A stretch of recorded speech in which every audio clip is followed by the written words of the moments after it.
Sir ಒಂದು ನಿಮಿಷ. ಎಲ್ಲ ಮನೆಯಲ್ಲಿ ಇರಲೇಬೇಕಾದಂಥ ಒಂದು ಪ್ರಾಡಕ್ಟ್ ಬಗ್ಗೆ ಇವತ್ತು ಇನ್ಫಾರ್ಮೇಷನ್ ಕೊಡ್ತೀನಿ. ಏನು ಪ್ರಾಡಕ್ಟು, ಯಾವ ರೀತಿ ಯೂಸ್ ಮಾಡಬೇಕು, ಏನೇನು ಅನುಕೂಲಗಳಿದೆ, ಏನೇನು ಅನಾನುಕೂಲಗಳಿದೆ, ಪ್ರತಿಯೊಂದು ತಿಳಿಸ್ಕೊಡ್ತೀನಿ. ಬನ್ನಿ ಫ್ರೆಂಡ್ಸ್, ತೋರಿಸ್ತಾ ಇದ್ದೀನಿ.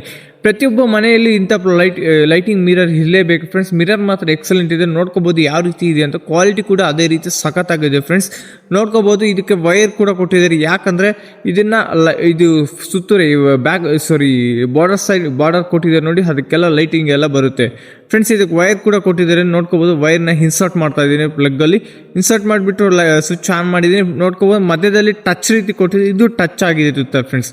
ಇದನ್ನು ಟಚ್ ಮಾಡಿದ್ರೆ ಲೈಟಿಂಗ್ ಚೇಂಜಸ್ ಆಗುತ್ತೆ. ಇದಕ್ಕೆ ಎರಡು ಲೈಟಿಂಗ್ ಇದೆ, ಅಂದರೆ ಎರಡು ರೀತಿ ಲೈಟ್ ಚೇಂಜಸ್ ಆಗುತ್ತೆ ನೋಡಿ. ಫಸ್ಟ್ ಒನ್ ಇದು ಪ್ಯೂರ್ ವೈಟ್ ಕಲರ್ ಬರುತ್ತೆ, ಚೆನ್ನಾಗಿದೆ ಫ್ರೆಂಡ್ಸ್. ನೋಡ್ಕೋಬೋದು ಯಾವ ರೀತಿ ವರ್ಕ್ ಆಗ್ತಿದೆ ಅಂತ ಫ್ರೆಂಡ್ಸ್.